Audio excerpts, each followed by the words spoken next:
Halo Tribuners, kembali dengan live update Tribun News bersama saya Apviatio Konibiri. Tribuners, Koalisi Perubahan mempertimbangkan segera mengambil alih untuk memprakarsai hak angket di DPR guna menyelidiki dugaan kecurangan pemilu 2024. Sebagai bukti keseriusannya, para sekjen dari Nasdem, PKS, dan PKB bakal bertemu pada Jumat 15 Maret 2024 pekan ini. Sekjen Partai Nasdem Hermawi Taslim mengatakan Koalisi Perubahan sejak awal ingin berjalan seiring dengan PDIP. Sejak pertama kali Ganjar Pranowo mengungkap keinginannya untuk menggulirkan hak angket kecurangan pemilu. Namun faktanya, usulan hak angket yang akan digulirkan kubu Paslon 03 tersebut jalan di tempat atau mandek karena banyak dinamika politik.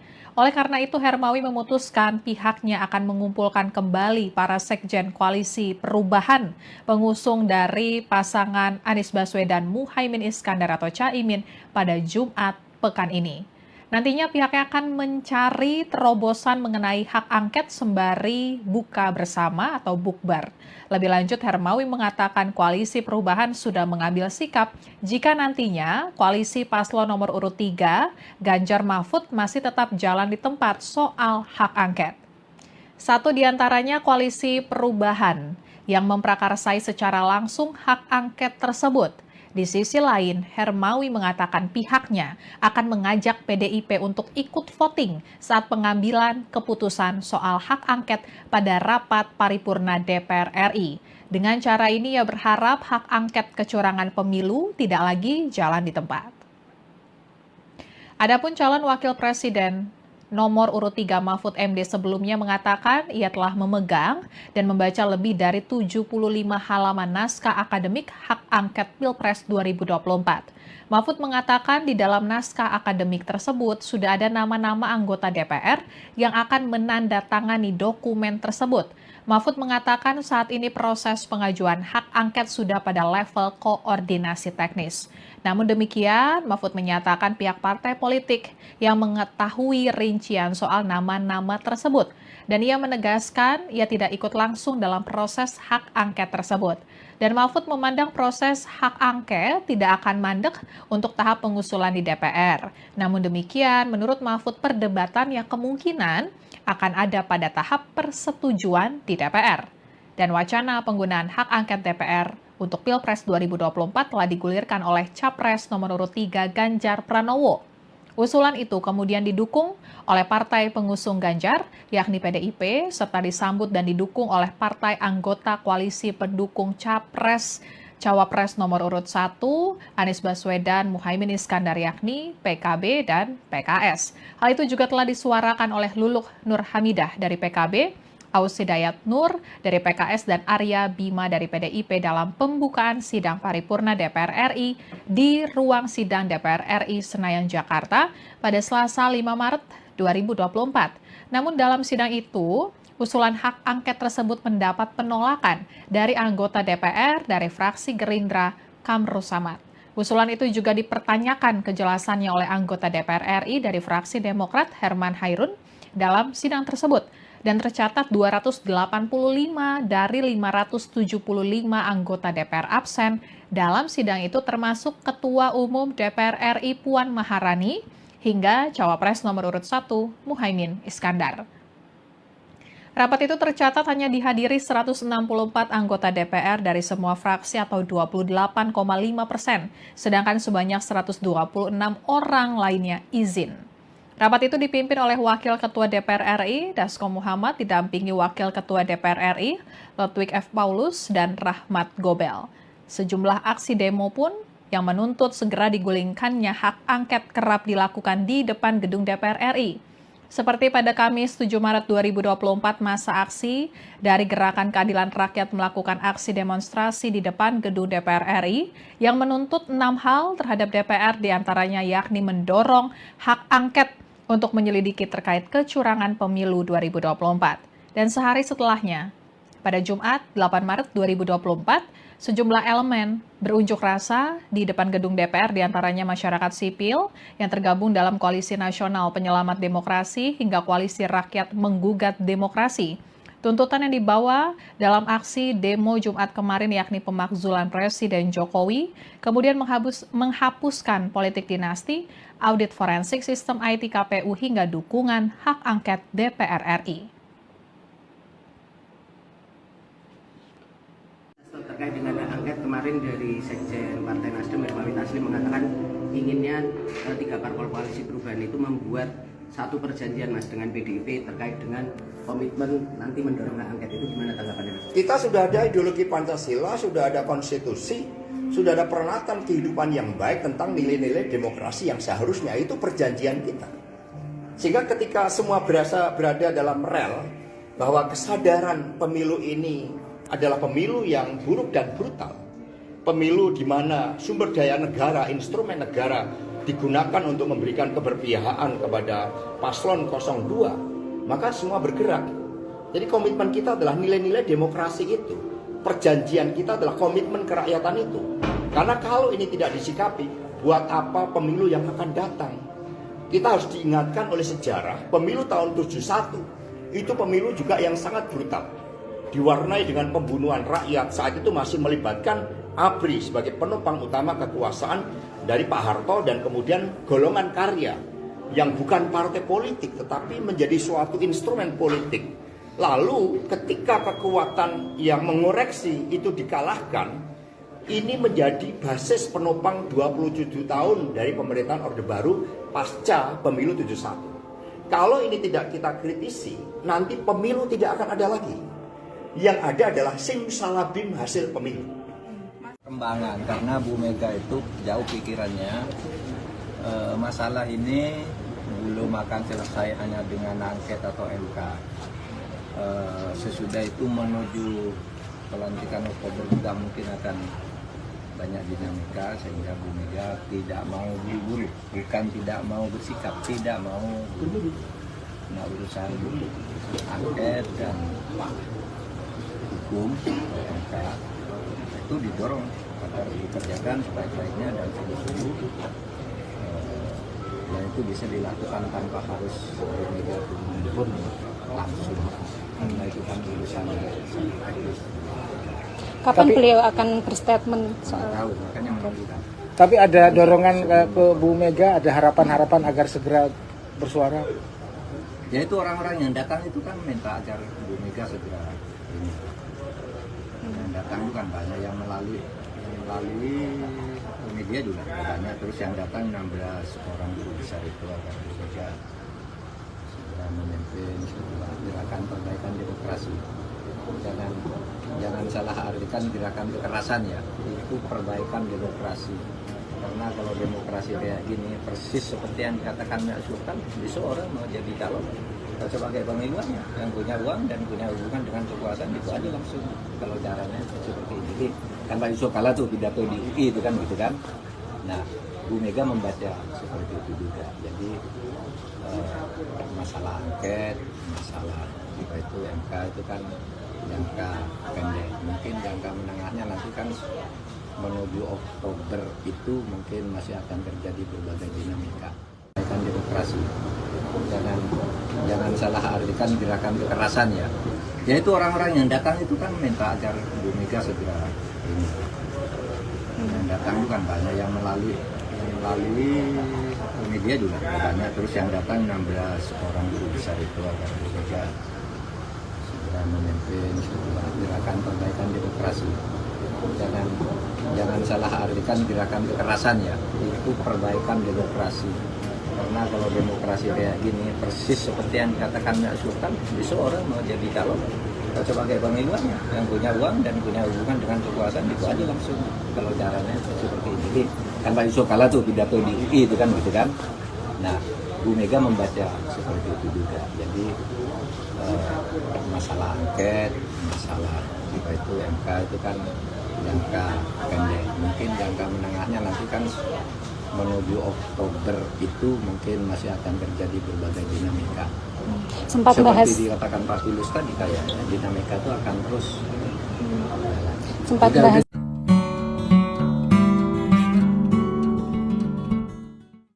Wakil Ketua Dewan Pembina PSI Grace Natali merespons soal adanya parpol di luar koalisi yang ingin bergabung dengan kabinet Prabowo Subianto kelak. Grace mengaku akan ada perhitungan tersendiri, terutama bagi parpol yang menyerang pasangan Prabowo Gibran di luar proporsi pada pemilihan presiden 2024 lalu. Dilansir dari wartakotalive.com, hal itu diungkapkan Grace Natali dalam program Gaspol Kompas.com, tepatnya pada Minggu 10 Maret 2024. Grace mengatakan akan ada penghitungan bagi parpol yang menyerang paslon Prabowo Gibran di luar proporsi pemilu 2024. Menurut Grace, sikap partai politik yang mendadak ingin masuk kabinet semestinya menjadi catatan bagi publik, yakni agar tidak terlalu membawa perasaan dalam kontestasi politik. Meski demikian, mantan Ketua Umum PSI ini menyambut baik sikap Prabowo yang ingin merangkul sebanyak-banyaknya partai politik untuk bergabung dalam pemerintahannya kelak. Grace menilai hal itu bisa membuat pemerintahan bekerja lebih efektif tanpa terganggu oleh drama-drama politik. Namun Grace mengaku belum mengetahui partai politik mana yang akan merapat ke Koalisi Indonesia Maju dan bergabung ke kabinet periode 2024 hingga 2029 kelak.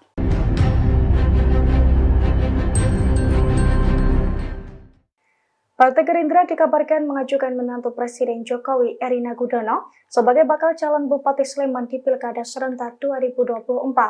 Terkait hal ini, PKS memberikan sindiran menohok kepada Gerindra. PKS mengatakan bahwa Gerindra seharusnya mengusung kadernya sendiri dalam Pilkada serentak tersebut. Dilansir dari Tribunnews.com, sindiran itu diungkapkan oleh Ketua DPP PKS, Mardhani Alisera, pada Senin 11 Maret 2024. Mardhani mengatakan saat ini belum ada pernyataan resmi dari Erina soal wacana maju sebagai Bupati Sleman. Namun ia mendengar bahwa nama Erina diusulkan oleh Partai Gerindra. Mardhani pun mengaku tidak masalah jika nantinya Erina memang diusulkan oleh Partai Gerindra. Hanya saja ia memberikan sindiran menohok, di mana menurutnya parpol seharusnya mengusung kadernya sendiri di Pilkada serentak 2024.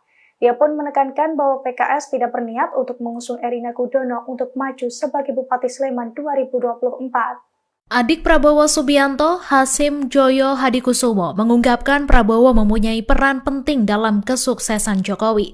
Ia mengungkap bahwa Prabowo yang membawa Jokowi dari Solo ke Jakarta untuk bertarung di pemilihan Gubernur DKI Jakarta 2012. Mulanya, PDIP justru mendukung calon gubernur lainnya, yaitu Fauzi Bowo.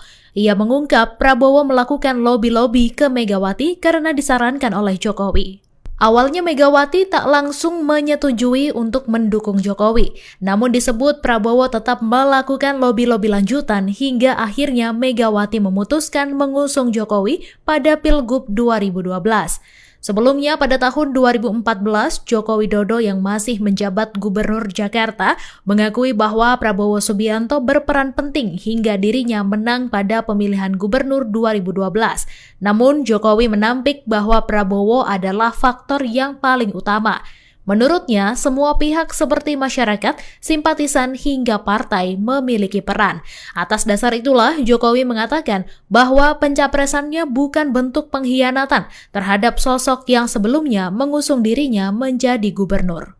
Isu pecah kongsi antara Presiden Jokowi dan PDIP menguat. Terbaru Ketua Umum Partai Golkar Airlangga Hartarto mengatakan bahwa pihaknya sudah melakukan rapat dengan Jokowi. Pernyataan itu disampaikan Airlangga seusai rapat pleno bersama DPP Partai Golkar di Jakarta Barat pada Minggu 10 Maret. Airlangga menyampaikan hal itu ketika ditanya wartawan terkait isu Jokowi bakal merapat ke Golkar.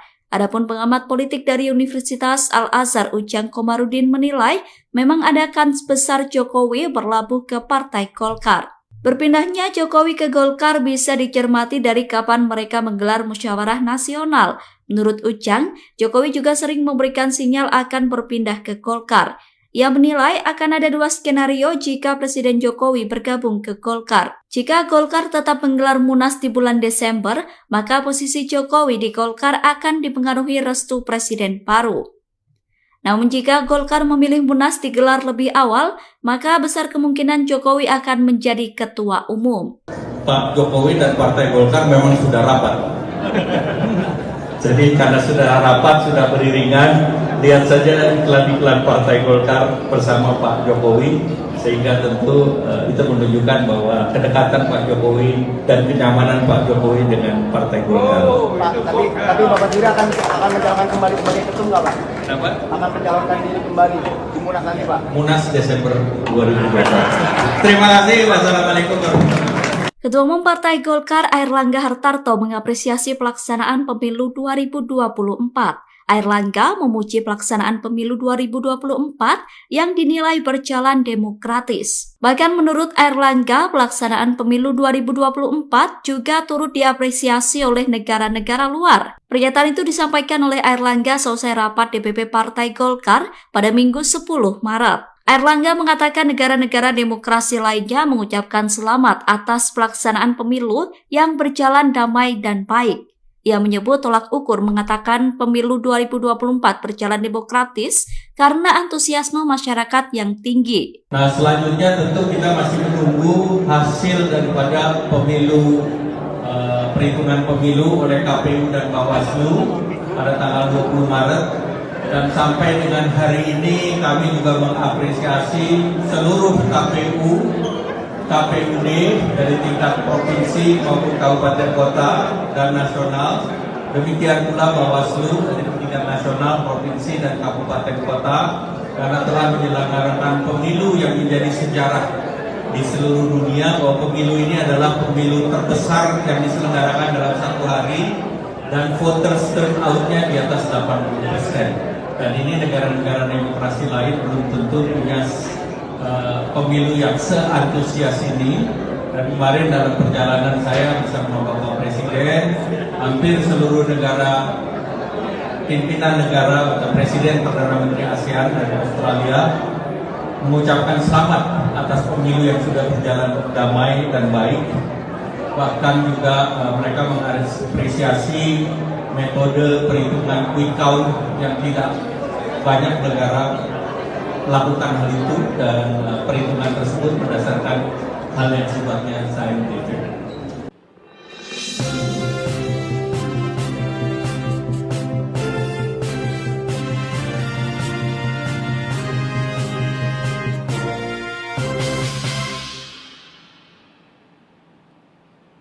Halo Tribuners, kembali dengan live update Tribun News bersama saya Apviatio Konibiri. Tribuners, Koalisi Perubahan mempertimbangkan segera mengambil alih untuk memprakarsai hak angket di DPR guna menyelidiki dugaan kecurangan pemilu 2024. Sebagai bukti keseriusannya, para sekjen dari Nasdem, PKS, dan PKB bakal bertemu pada Jumat 15 Maret 2024 pekan ini. Sekjen Partai Nasdem Hermawi Taslim mengatakan Koalisi Perubahan sejak awal ingin berjalan seiring dengan PDIP. Sejak pertama kali Ganjar Pranowo mengungkap keinginannya untuk menggulirkan hak angket kecurangan pemilu. Namun faktanya, usulan hak angket yang akan digulirkan kubu Paslon 03 tersebut jalan di tempat atau mandek karena banyak dinamika politik. Oleh karena itu, Hermawi memutuskan pihaknya akan mengumpulkan kembali para sekjen Koalisi Perubahan pengusung dari pasangan Anies Baswedan Muhaimin Iskandar atau Caimin pada Jumat pekan ini. Nantinya pihaknya akan mencari terobosan mengenai hak angket sembari buka bersama atau bukber. Lebih lanjut, Hermawi mengatakan Koalisi Perubahan sudah mengambil sikap jika nantinya Koalisi Paslon nomor urut 3, Ganjar Mahfud masih tetap jalan di tempat soal hak angket. Satu di antaranya Koalisi Perubahan yang memprakarsai secara langsung hak angket tersebut. Di sisi lain, Hermawi mengatakan pihaknya akan mengajak PDIP untuk ikut voting saat pengambilan keputusan soal hak angket pada rapat paripurna DPR RI. Dengan cara ini, ia berharap hak angket kecurangan pemilu tidak lagi jalan di tempat. Adapun calon wakil presiden nomor urut 3 Mahfud MD sebelumnya mengatakan ia telah memegang dan membaca lebih dari 75 halaman naskah akademik hak angket Pilpres 2024. Mahfud mengatakan di dalam naskah akademik tersebut sudah ada nama-nama anggota DPR yang akan menandatangani dokumen tersebut. Mahfud mengatakan saat ini proses pengajuan hak angket sudah pada level koordinasi teknis. Namun demikian, Mahfud menyatakan pihak partai politik yang mengetahui rincian soal nama-nama tersebut. Dan ia menegaskan ia tidak ikut langsung dalam proses hak angket tersebut. Dan Mahfud memandang proses hak angket tidak akan mandek untuk tahap pengusulan di DPR. Namun demikian, menurut Mahfud perdebatannya kemungkinan akan ada pada tahap persetujuan di DPR. Dan wacana penggunaan hak angket DPR untuk Pilpres 2024 telah digulirkan oleh Capres nomor urut 3 Ganjar Pranowo. Usulan itu kemudian didukung oleh partai pengusung Ganjar, yakni PDIP, serta disambut dan didukung oleh partai anggota koalisi pendukung Cawapres nomor urut 1, Anies Baswedan, Muhaimin Iskandar, yakni PKB dan PKS. Hal itu juga telah disuarakan oleh Luluh Nur Hamidah dari PKB, Aus Hidayat Nur dari PKS, dan Arya Bima dari PDIP dalam pembukaan sidang paripurna DPR RI di ruang sidang DPR RI Senayan, Jakarta pada Selasa 5 Maret 2024. Namun dalam sidang itu, usulan hak angket tersebut mendapat penolakan dari anggota DPR dari fraksi Gerindra, Kamru Samad. Usulan itu juga dipertanyakan kejelasannya oleh anggota DPR RI dari fraksi Demokrat, Herman Hairun, dalam sidang tersebut. Dan tercatat 285 dari 575 anggota DPR absen dalam sidang itu, termasuk Ketua Umum DPR RI Puan Maharani hingga Cawapres nomor urut 1 Muhaimin Iskandar.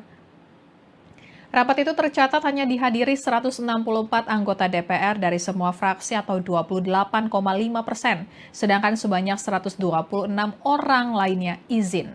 Rapat itu dipimpin oleh Wakil Ketua DPR RI, Dasko Muhammad, didampingi Wakil Ketua DPR RI, Lutwig F. Paulus, dan Rahmat Gobel. Sejumlah aksi demo pun yang menuntut segera digulingkannya hak angket kerap dilakukan di depan gedung DPR RI. Seperti pada Kamis 7 Maret 2024, masa aksi dari Gerakan Keadilan Rakyat melakukan aksi demonstrasi di depan gedung DPR RI yang menuntut 6 hal terhadap DPR, diantaranya yakni mendorong hak angket untuk menyelidiki terkait kecurangan pemilu 2024. Dan sehari setelahnya, pada Jumat 8 Maret 2024, sejumlah elemen berunjuk rasa di depan gedung DPR, diantaranya masyarakat sipil yang tergabung dalam Koalisi Nasional Penyelamat Demokrasi hingga Koalisi Rakyat Menggugat Demokrasi.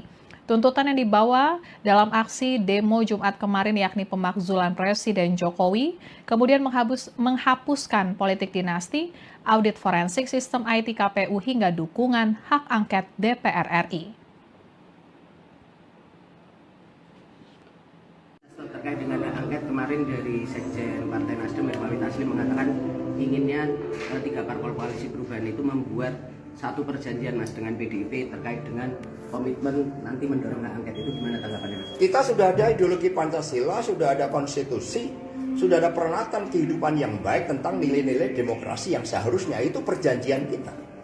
Sehingga ketika semua berada dalam rel bahwa kesadaran pemilu ini adalah pemilu yang buruk dan brutal, pemilu di mana sumber daya negara, instrumen negara digunakan untuk memberikan keberpihakan kepada paslon 02, maka semua bergerak.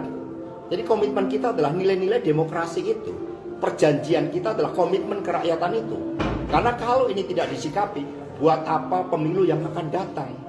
Kita harus diingatkan oleh sejarah, pemilu tahun 71 itu pemilu juga yang sangat brutal.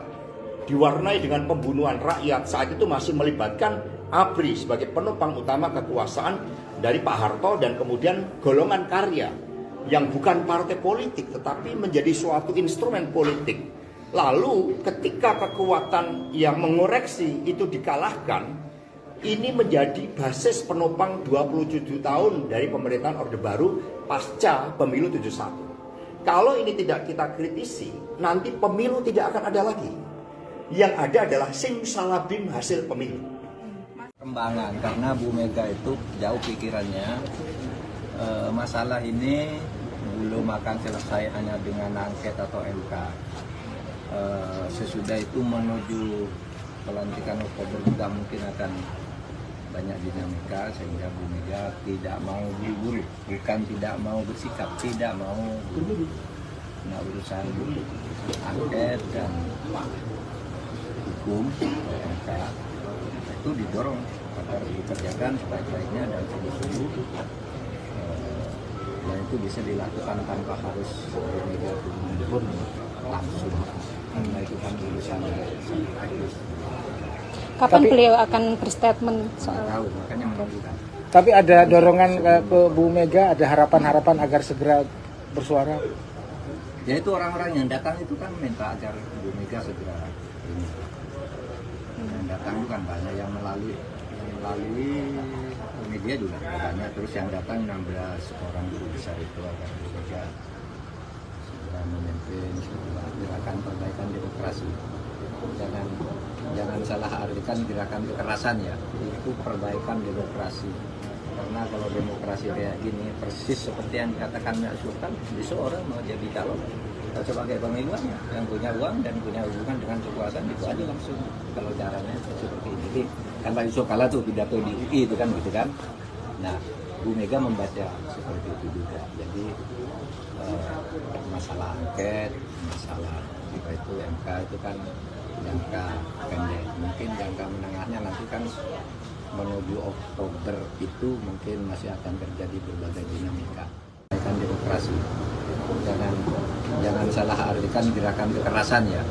Ya itu orang-orang yang datang itu kan minta agar Bu Mega segera ini. Yang datang itu kan banyak, yang melalui media juga banyak. Terus yang datang 16 orang guru besar itu agar Bu Mega segera memimpin sebuah gerakan perbaikan demokrasi. Jangan salah artikan gerakan kekerasan ya, itu perbaikan demokrasi. Karena kalau demokrasi kayak gini persis seperti yang dikatakan Mbak Sultan, besok orang mau jadi calon sebagai pemimpin yang punya uang dan punya hubungan dengan kekuasaan itu aja langsung. Kalau caranya seperti ini, kan Pak Yusuf Kala tuh pidato di UI itu kan gitu kan. Nah, Bu Mega membaca seperti itu juga. Jadi masalah angket, masalah itu MK itu kan jangka pendek. Mungkin jangka menengahnya nanti kan menuju Oktober itu mungkin masih akan terjadi berbagai dinamika. Sempat seperti bahas, dikatakan Pak Tulus tadi, kayaknya dinamika itu akan terus sempat bahas.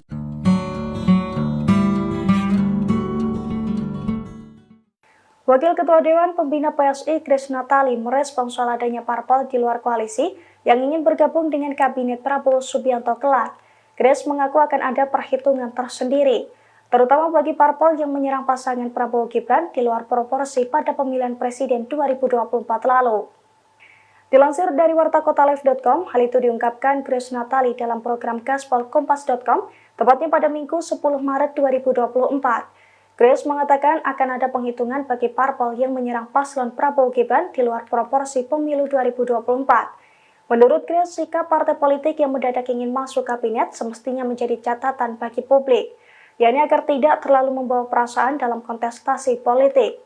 Meski demikian, mantan Ketua Umum PSI ini menyambut baik sikap Prabowo yang ingin merangkul sebanyak-banyaknya partai politik untuk bergabung dalam pemerintahannya kelak. Grace menilai hal itu bisa membuat pemerintahan bekerja lebih efektif tanpa terganggu oleh drama-drama politik. Namun Grace mengaku belum mengetahui partai politik mana yang akan merapat ke Koalisi Indonesia Maju dan bergabung ke Kabinet periode 2024 hingga 2029 kelak.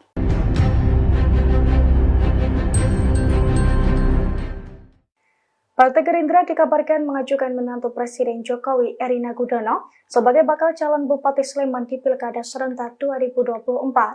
Terkait hal ini, PKS memberikan sindiran menohok kepada Gerindra. PKS mengatakan bahwa Gerindra seharusnya mengusung kadernya sendiri dalam Pilkada serentak tersebut. Dilansir dari tribunnews.com, sindiran itu diungkapkan oleh Ketua DPP PKS, Mardani Alisera, pada Senin 11 Maret 2024. Mardani mengatakan saat ini belum ada pernyataan resmi dari Erina soal wacana maju sebagai Bupati Sleman. Namun ia mendengar bahwa nama Erina diusulkan oleh Partai Gerindra. Mardani pun mengaku tidak masalah jika nantinya Erina memang diusulkan oleh Partai Gerindra. Hanya saja ia memberikan sindiran menohok, di mana menurutnya parpol seharusnya mengusung kadernya sendiri di Pilkada serentak 2024. Ia pun menekankan bahwa PKS tidak berniat untuk mengusung Erina Gudono untuk maju sebagai Bupati Sleman 2024. Adik Prabowo Subianto, Hasim Joyo Hadikusumo, mengungkapkan Prabowo mempunyai peran penting dalam kesuksesan Jokowi. Ia mengungkap bahwa Prabowo yang membawa Jokowi dari Solo ke Jakarta untuk bertarung di pemilihan Gubernur DKI Jakarta 2012. Mulanya, PDIP justru mendukung calon gubernur lainnya, yaitu Fauzi Bowo. Ia mengungkap Prabowo melakukan lobi-lobi ke Megawati karena disarankan oleh Jokowi. Awalnya Megawati tak langsung menyetujui untuk mendukung Jokowi, namun disebut Prabowo tetap melakukan lobi-lobi lanjutan hingga akhirnya Megawati memutuskan mengusung Jokowi pada Pilgub 2012. Sebelumnya pada tahun 2014, Joko Widodo yang masih menjabat Gubernur Jakarta mengakui bahwa Prabowo Subianto berperan penting hingga dirinya menang pada pemilihan Gubernur 2012. Namun Jokowi menampik bahwa Prabowo adalah faktor yang paling utama. Menurutnya, semua pihak seperti masyarakat, simpatisan hingga partai memiliki peran. Atas dasar itulah Jokowi mengatakan bahwa pencapresannya bukan bentuk pengkhianatan terhadap sosok yang sebelumnya mengusung dirinya menjadi gubernur.